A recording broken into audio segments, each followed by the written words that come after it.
here today with Maestro Gerard Schwartz, who's the principal conductor for the Palm Beach Symphony, and it's great to have you with us here doing the first interview for this podcast vlog. So thank you for this. There's nowhere to go from here but down. If you don't know who Maestro Schwartz is, his resume is longer than the New York Times. He started the All-Star Orchestra, and he's got 300 some odd recordings on Naxos and other labels, EMI, Artec, none such. And he's done virtually everything. Now, the thing that I remember as a boy was when I was a trumpet player, which you were, was picking up your records. So what I want to know is, how did you start in music? How did you get started? Because my parents wanted me to play in band. And they took me to the thing, and I wanted to play drums. My mom wouldn't let me, and I've said this on previous episodes. Smart mother you had. She was beautiful. She rest in peace. I love her to death. I picked out the second loudest instrument that I could find. And it was either trombone or trumpet. And I said, well, trumpet has 3 valves. The slide didn't figure, to me. So how did you get started in music? Would you have a musical family? Well, in a way, yes, I had a musical family. My parents were doctors, but they played the piano. And they were from Vienna. And part of our upbringing was to play the piano. From the time we were 5, I had 2 older sisters. We all played the piano. We went to the opera, we went to the symphony, we went to the ballet. We lived right outside New York City. We were very lucky. Oh, very. And we had a tremendous musical education. And the little town, the elementary school that I went to in the town of Weehawken, New Jersey, which is a very small town, and had a band, an orchestra, and a chorus in elementary school. I mean, it was quite something. It was a different time. Years later, they had no music in the school anymore. Right, yeah. It's coming back now, thank goodness. Yeah, thank goodness, yeah. But that's how, and then my parents took me to see Aida, and I fell in love with the trumpet. And so I asked if I could play the trumpet, and my parents were not excited about the idea. If I said, can I play the violin, they probably would have been okay with it, because one of my older sisters played the violin, so that was all right. Another one of my sisters was a ballet dancer, that was okay. The trumpet, but I persisted, and they left me. They said, fine, if you want to do it, you're on your own, and figure it out, and I did. Well, who did you study with first? Just a local player? Yeah, there was a guy named Mr. Rossman, who was the head of the music program in the Weehawken schools, and he was a trumpet player. And so I studied with him. Then I went to study with 2 trumpet players who just graduated from Juilliard. One was named Don Benedetti, who lives in Sarasota, actually, now. And he gave me a few lessons, but then he went on tour with Ballet Theater. And then he sent me to one of his fellow students from Juilliard, a trumpet player named Ronald Anderson. Yeah. And Ronnie played in the City Ballet Orchestra. And he was a huge influence on me and taught me a tremendous amount.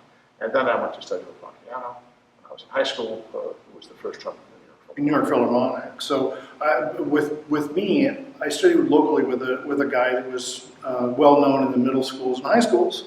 And then at one point he said, so what do you want to do? And I was just a freshman or sophomore in high school. He says, what do you really want to do?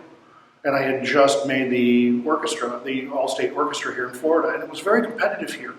It still is. It's one of the best states for music in the country. Yeah, in Texas, New York, and California. Yeah.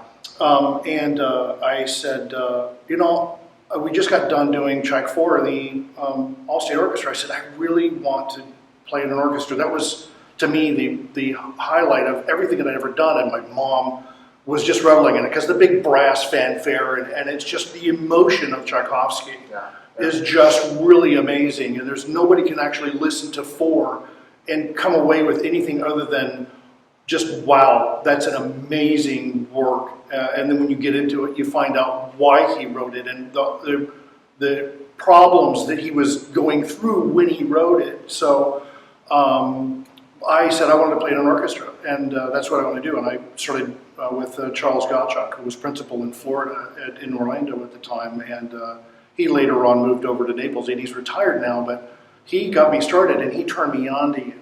He was like, you got to listen to, Schwartz's, recording of this, I think you've done the Haydn or Hummel, you've done the classical, trumpet concerti. So you were playing in Seattle, I believe, at that time. When did you get that job? How old were you? In Seattle? Yeah, in Seattle. I was probably, so it would have been about 38 years ago. And so I was 5 or 6 when I got the job in Seattle. I had already been conducting. I was music director of the Los Angeles Chamber Orchestra, yes. And I was music director of the Y Chamber Symphony, later called the New York Chamber Symphony. And that was my first big orchestra was Seattle, and I stayed there for 28 years. Well, how did you translate going from playing trumpet to conducting? Was it just because you wanted to, you felt like you had to be the guy, or was it just a love for other music that you couldn't play as a trumpet player? I think the latter. It was a great love for music, which I had from the time I was a little kid, because it was part of our family. And there were things that you just didn't play, because you had a trumpet player. Repertoire you didn't play. There was repertoire played, of course. Of course, yeah. But, and I yearned to be more involved with that classical repertoire. And so after I was in the New York Philharmonic for a few years, I thought that maybe I could make a good impact musically. And I decided to pursue conducting. I had conducted a lot, but I was never interested in conducting. That wasn't my interest. My interest was always playing. Yeah, at Eastman when I was there, they encouraged us to develop our own small groups and to do our own thing.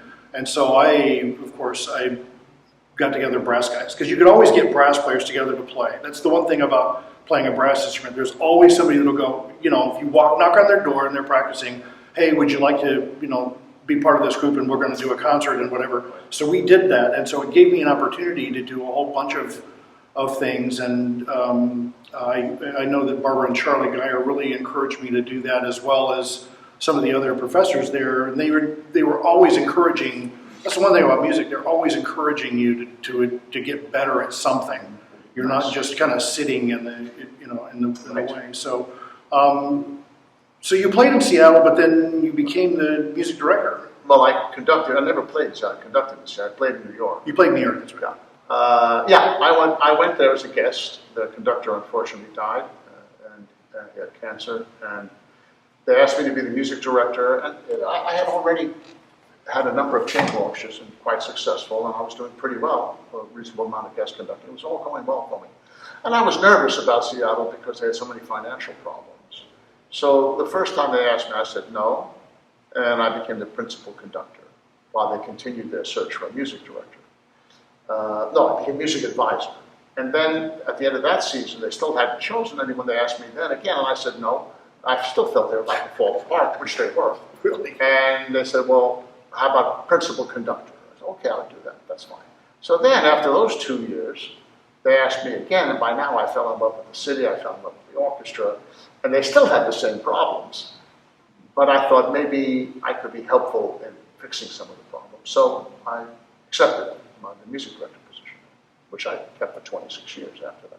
Offhand question here. What's your favorite section of the orchestra? As a trumpet player, mine is not a brass instrument. I'll tell you mine. As a conductor, I love them all. I really do. I love all the instruments. I love all the great players.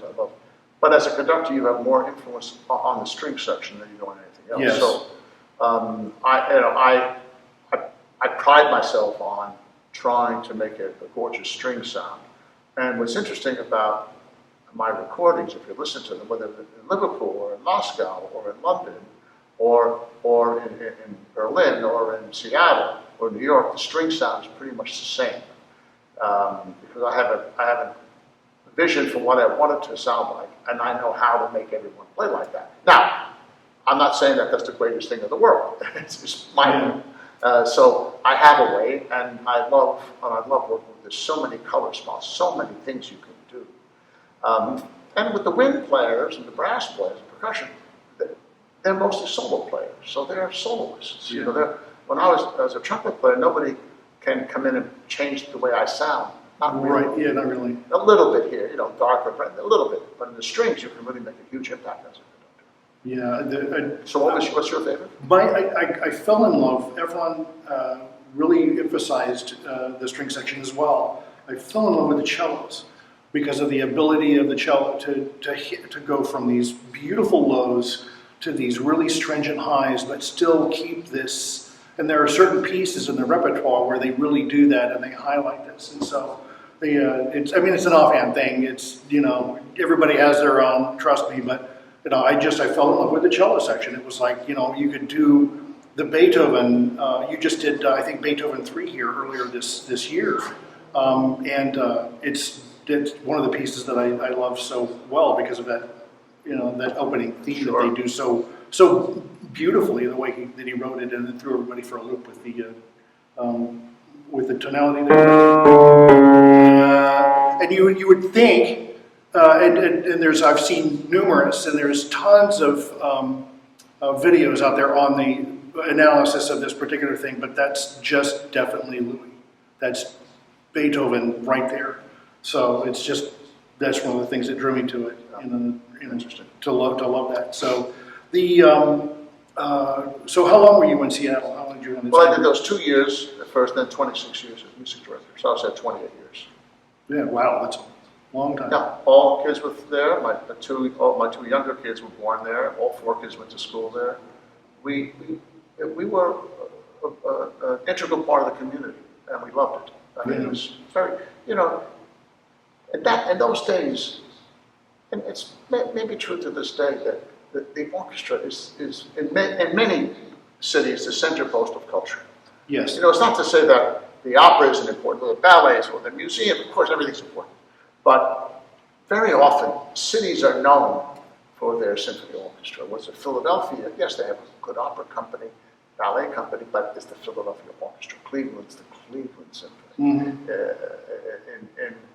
In Boston, it's the Boston Symphony. I mean, those are really the center post. I mean, I remember when I was at the Chamber Orchestra in Los Angeles, the LA Philharmonic was a symphony. They didn't even have an opera then. I helped get it started, and the Chamber Orchestra became the orchestra for the opera. But it's really interesting. And how do you start an opera?